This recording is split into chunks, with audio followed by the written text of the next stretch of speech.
इस कार्यक्रम के पीछे उद्देश्य ये है कि जेपी के धरती से सीता दियारा से जब इस चीज को हम लोगों ने शुरू करने के पीछे सोच ये है कि पिछले 2-2.5 बरस से करीब करीब 5000 गांवों में जाकर हम लोगों ने जनसुराज के विचार, इस प्रयास, इस परिकल्पना के बारे में लोगों को बताया। लेकिन अब जब ये दल बन गया है तो अभी कोशिश ये है कि बिहार की जनता को ये बताया जाए, समझाया जाए कि उनके जीवन का ये निर्णायक क्षण है।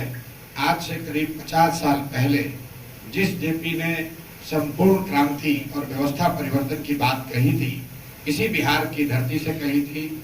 उस नारे के बाद, उस आंदोलन के बाद देश के कई हिस्से में सत्ता का परिवर्तन हुआ, कई जगह पर व्यवस्था भी बदली, लेकिन बिहार जहां था वहीं रह गया। तो उस बात को फिर से जनमानस के बीच में ले जाने के लिए, ये बताने के लिए कि अगर वो अपने बच्चों की शिक्षा, रोजगार की बात करते हैं, बिहार में व्यवस्था परिवर्तन के लिए तैयार हैं, तो उनके सामने एक नया, ईमानदार और सशक्त विकल्प के तौर पर जनसुराज है। अगर वो इस बार जगे, जाति पाति से ऊपर उठकर, हिंदू मुसलमान से आगे बढ़कर अपने बच्चों की चिंता करें, बिहार के विकास के लिए, अपने बच्चों की शिक्षा, रोजगार के लिए अगर उठ करते हैं, तो नवंबर में बिहार में एक नई व्यवस्था बन सकती है और जेपी के 50 साल पुराने सपने को पूरा किया जा सकता है। इसी के तहत मैं बिहार बदलाव यात्रा कर रहा हूँ। बदलाव इसलिए भी क्योंकि पदयात्रा के दौरान सबसे ज्यादा जो शब्द लोगों से मैंने सुना वो यही शब्द था, बदलाव। बिहार में हर व्यक्ति बदलाव चाहता है, चाहे वो किसी भी दल का हो, किसी जाति का हो, किसी पृष्ठभूमि का हो, बदलाव हर व्यक्ति चाहता है। लोग यहाँ के भ्रष्टाचार से मुक्ति चाहते हैं, लोग यहाँ के जाति की व्यवस्था से मुक्ति चाहते हैं, लोग अपने बच्चों के लिए शिक्षा, रोजगार चाहते हैं। ये संभव है कि जितने लोग बदलाव चाहते हैं वो सब जनसुराज के समर्थक ना हो, लेकिन बदलाव तो हर व्यक्ति चाहता है। ये बात मैंने पदयात्रा में सुनी, देखी, इसीलिए इस पूरी यात्रा, इस पूरे प्रयास का नाम बिहार बदलाव यात्रा है। ये काम मैं अपने साथियों के साथ यहाँ कर रहा हूँ, लेकिन साथ साथ जनसुराज का परिवार बहुत बड़ा है। मैं सिवान में हूँ, लेकिन पूरे राज्य में जनसुराज के साथी हैं। वो अभी एक अभियान चला रहे हैं जिसका नाम है बदलाव का हस्ताक्षर। ये जो हस्ताक्षर अभियान है, जिसमें जनसुराज के साथियों ने, हम लोगों ने संकल्प लिया है कि अगले 2 महीने में 1 करोड़ परिवार से जाकर 3 विषयों पर उनका हस्ताक्षर, उनकी सहमति ली जाएगी और फिर उस हस्ताक्षर पत्र के साथ हम लोग मुख्यमंत्री से मिलेंगे। अगर मुख्यमंत्री और महामहिम से मिलेंगे, वहाँ से भी बात नहीं बनी तो मानसून सत्र में, आने वाले मानसून सत्र में विधानसभा का घेराव भी किया जाएगा। ये हस्ताक्षर 3 बातों पर लिया जा रहा है। जैसा कि आपको पता है, जातीय जनगणना जब हुई उसके बाद नवंबर 2023 में नीतीश कुमार ने विधानसभा में और अपने ट्वीट के जरिए ये घोषणा की थी कि जातीय जनगणना में चिन्हित किए गए 94 लाख बिहार के परिवार को 2 लाख रुपया प्रति परिवार सहायता राशि दी जाएगी।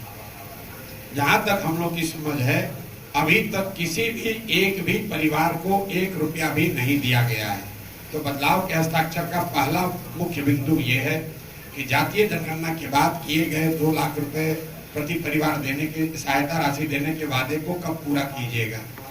दूसरा जो पॉइंट है, 2008 से नीतीश कुमार जी की सरकार ने दलित, महादलित और अति पिछड़ा समाज के भूमिहीन लोगों को 3 डिसमिल जमीन घर बनाने के लिए देने का वादा किया है। ये योजना चल रही है 2008 से और कुल 50 लाख परिवारों को 3 डिसमिल जमीन मिलना चाहिए था घर बनाने के लिए। सरकारी आंकड़े के हिसाब से अभी तक सिर्फ 2,34,000 परिवारों को ही ये 3 डिसमिल जमीन मिली है।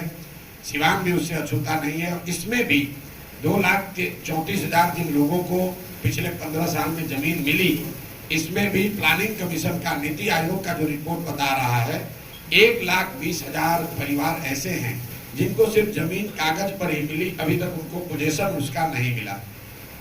तीसरी बात, जो भूमि सर्वे हो रहा है पिछले 4-5 वर्षों से, आप देख रहे हैं कि लैंड डिजिटाइजेशन और भूमि सर्वे के नाम पर बड़े पैमाने पर समाज में लोगों को परेशान किया जा रहा है। उनसे धन की उगाही की जा रही है। हजारों करोड़ रुपए लोग दाखिल खारिज के नाम पर, वंशावली बनाने के नाम पर, जमाबंदी के नाम पर लोग मजबूर हैं अधिकारियों को देने के लिए। ये सब किया क्यों जा रहा है कि लैंड का डिजिटाइजेशन होगा। सरकार का भी रिपोर्ट आया है, फरवरी महीने तक 4 वर्षों तक इस लूट के बाद सिर्फ 20% जमीन का ही सर्वे और लैंड डिजिटाइजेशन का काम पूरा किया गया है। तो इन तीनों विषयों को लेकर जन सुराज के साथी पूरे बिहार में जाकर लोगों से मिल रहे हैं और उनका हस्ताक्षर ले रहे हैं। इसकी शुरुआत मैंने खुद से नीतीश जी के गांव कल्याण बिघा से की। उस पंचायत में हम लोग गए, वहां पर लोगों से सिग्नेचर लिया। नीतीश जी के अपने पंचायत में नालंदा में लोगों ने इस तीनों बात की ताकीद की कि उनको अभी तक 2 लाख रुपए नहीं मिले हैं। ज्यादातर भूमिहीनों को 3 डिसमिल घर बनाने के लिए जगह नहीं मिली है। और कोई भी व्यक्ति हो बिहार में, अगर उसके पास जमीन है तो जमीन संबंधित मामलों में उसको घूस देना पड़ रहा है। आपने मीडिया के जरिए ये भी देखा होगा कि नीतीश जी के अपने पंचायत में कल्याण बिघा में जब हम लोगों ने जाने की कोशिश की तो पुलिस प्रशासन ने रोक दिया। ये दिखाता है कि बाकी बिहार की बात छोड़ दीजिए, नीतीश कुमार के अपने गांव में भी इन 3 विषयों को लेकर ये स्पष्ट है कि लोगों को ये लाभ नहीं मिला है, या भ्रष्टाचार से जिस तरह पूरे बिहार में लोग परेशान हैं, वैसे कल्याण बिघा में नीतीश कुमार के अपने गोतिया भाई जातीय लोग भी उतने ही त्रस्त हैं। तो ये 2 बिंदु है जिसकी मैं जानकारी देना चाहता था। बाकी अब आपके जो सवाल हैं आप सवाल कर सकते हैं। सवाल आप मुझसे भी कर सकते हैं, और जो हमारे साथी यहाँ बैठे हुए हैं जो सिवान और सिवान की स्थिति के बारे में, जन सुराज के बारे में मेरे से बेहतर समझ रखते हैं, आप इनसे भी सवाल कर सकते हैं। बहुत बहुत धन्यवाद। सिवान में मुख्य समस्या क्या देखने को मिली है? लगातार आप सिवान में क्या समस्या देखने को मिली? जब पद यात्रा यहाँ पर किए 50 दिन, तब यहाँ प्रखंड पंचायत बार आपको बताया है। तब आप पत्रकारिता शायद कर नहीं रहे थे, या कर रहे थे तो कहीं सो रहे होंगे। भैया, सिवान में भी वही समस्या है जो पूरे बिहार में समस्या है।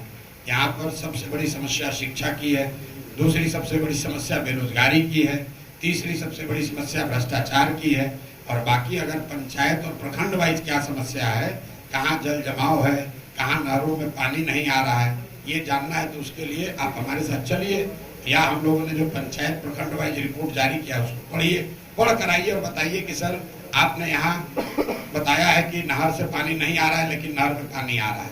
खाली पहले से आकर झूठ मूठ का ये सवाल करना, सिवान में क्या समस्या है, क्या समस्या है आपको नहीं पता है।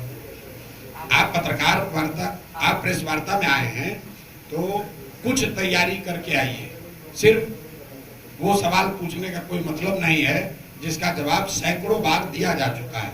सर, आप समस्या की बात कर रहे हैं, पूरे बिहार में समस्या है, और एनडीए के लोग तो ये कह रहे हैं कि मोदी जी के नेतृत्व में और नीतीश कुमार के नेतृत्व में बिहार और देश आगे बढ़ रहा है। मोदी जी का दौरा है, कल परसों को बिहार में ही रहेंगे और 20 जून को भी आएंगे, क्या कहेंगे इस पे आप?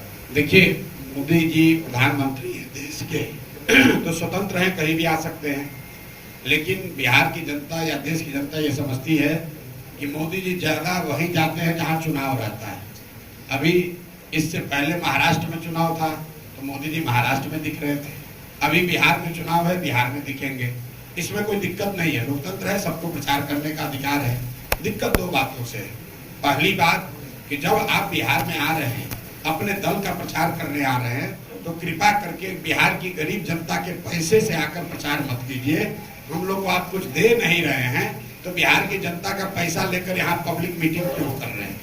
अभी मधुबनी में मोदी जी आए थे, सैकड़ों करोड़ रुपया खर्च करके पंचायत के जितने चुने हुए प्रतिनिधि हैं उनको बस से, गाड़ी से सुविधा देकर सरकार ने एक जगह इकट्ठा किया ताकि मोदी जी उनसे संवाद कर सके।